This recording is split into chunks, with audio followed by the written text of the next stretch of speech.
আসসালামু আলাইকুম। ডায়রিয়া ধরেছে জমের মতো, অসহ্য বিরক্তি সহ্য করব কত। তাই তো বলি শুনে নাও চিকিৎসা, যদি করো ভরসা।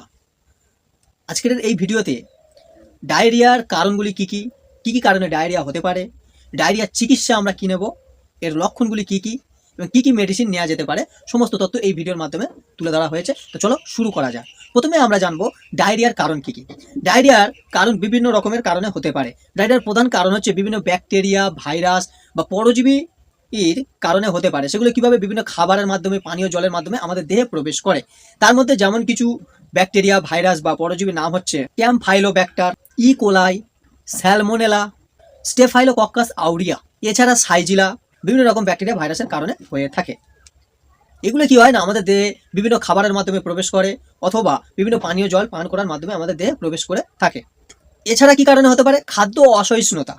যেমন কিছু খাদ্য আছে যেগুলো আমরা সহজে হজম করতে পারি না, যেমন ল্যাকটোজ হজম করার অক্ষমতা, দুধ হজম করতে অক্ষমতা, সেই সময় আমাদের ডায়রিয়া হয়ে যায়। এছাড়া অতিরিক্ত পরিমাণে অ্যালকোহল বা জোলাপ জাতীয় জিনিস ব্যবহার করার ফলে বা পান করার ফলে আমাদের দেহে ডায়রিয়া হতে পারে। বিভিন্ন ধরনের ওষুধ সেবন করার ফলে অথবা বিভিন্ন ধরনের অ্যান্টিবায়োটিক ব্যবহার করার ফলে আমাদের ডায়রিয়া হতে পারে, যেমন ম্যাগনেসিয়াম ধারণকারী অ্যান্টাসিড, এই সকল খাওয়ার ফলে আমাদের দেহে ডায়রিয়া হতে পারে। এছাড়া মাসিকের স্ক্যাম, স্ট্রেস বা প্যানিক অ্যাটাক, এই সকল কারণের জন্য আমাদের দেহে ডায়রিয়া হয়ে থাকে। এবার আমরা জানবো এই ডায়রিয়ার উপসর্গ বা লক্ষণগুলি কি কি, কি কি দেখা দিলে আমরা বুঝবো যে আমাদের ডায়রিয়া হয়েছে। 1 নম্বর লক্ষণ হচ্ছে জলযুক্ত পাতলা পায়খানা হওয়া। 2 নম্বর কারণ হচ্ছে ঘন ঘন মলত্যাগ করা।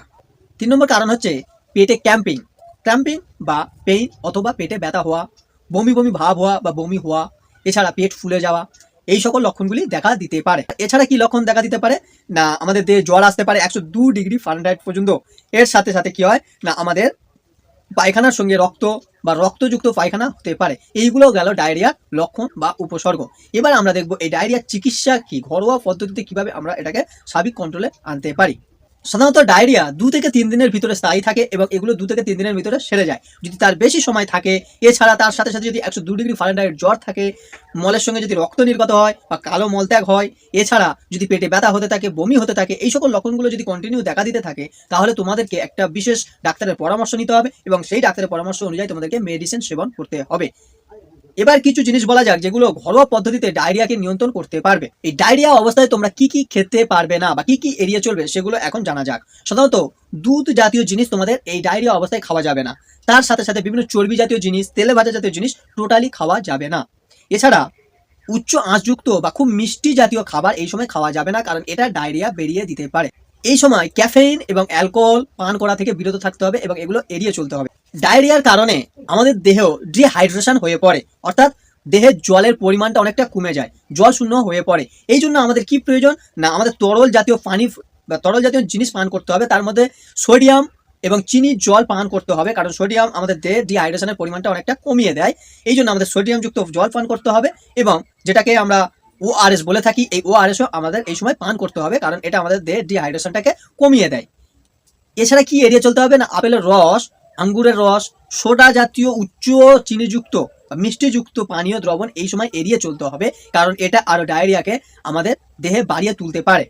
এছাড়া কি করতে হবে না, আমাদের পরিষ্কার বা ক্লিয়ার পানীয় দ্রবণ ব্যবহার করতে হবে, যেগুলো আমাদের যাতে ডায়রিয়া না বাড়িয়ে দেয়। কিছু কিছু ডাক্তার এই ডায়রিয়া রোগীদের ব্রেড ডায়েটের পরামর্শ দেন। ব্রেড মানে এখানে কি, ব্রেড মানে বি থেকে ব্যানানা মানে কলা, আর থেকে রাইস মানে হচ্ছে চাল, ইয়ে থেকে হচ্ছে অ্যাপেল এবং টি থেকে হচ্ছে টোস্ট, এইসব জাতীয় জিনিস এই সময় তাদের খাওয়ার পরামর্শ দিয়ে থাকে। এছাড়া যতদিন তোমার ডায়রিয়াতে তুমি ভুগবে সেই সময় তোমাদের ব্যায়াম এড়িয়ে চলতে হবে। এবার আমরা জানবো কি কি মেডিসিন ওভার দ্য কাউন্টার থেকে তোমরা কিনে খেতে পারবে বা কি কি মেডিসিন এই সময় ব্যবহার করা হয়। প্রথমে আমরা জানবো কি কি অ্যান্টিবায়োটিক দেওয়া হয়ে থাকে এই ডায়রিয়ার ক্ষেত্রে। অ্যান্টিবায়োটিকের মধ্যে সাধারণত থাকে সিপ্রোফ্লক্সাসিন, এছাড়া থাকে মেট্রোনিডাজল, এছাড়া থাকে অ্যাজিথ্রোমাইসিন। এই সকল অ্যান্টিবায়োটিকগুলি দেওয়া হয়ে থাকে ডায়রিয়া রোগীদের। এবং ওভার দ্য কাউন্টার ড্রাগের মধ্যে যে ট্যাবলেটটি দেওয়া হয় সেটার নাম হলো ইমোডিয়াম এডি ট্যাবলেট দেওয়া হয়, যেটাকে আবার বলা হয় লোপিরামাইড। আজকের ভিডিওটা এই পর্যন্ত, পরবর্তী ভিডিওতে দেখা হবে ইনশাল্লাহ।